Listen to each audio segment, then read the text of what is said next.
இரண்டு மனமிணைய இணைய இணைய பிறந்த பயனடைய அடைய அடைய ஊர் பார்க்க கை கோர்க்கும் நாள் வந்ததே என்னாலும் அன்போடு ஆனந்தமே.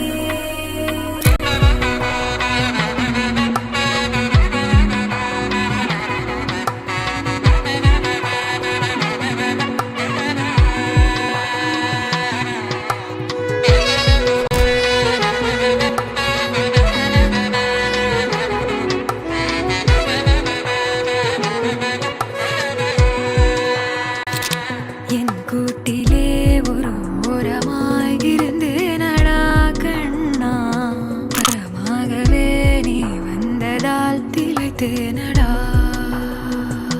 திசையின்றி நான் தேடி திரிந்தேன் தனியாகவே கண்ணே, ஒளியாக நீ என்னை சேர்ந்ததால் பிழைத்தேன்.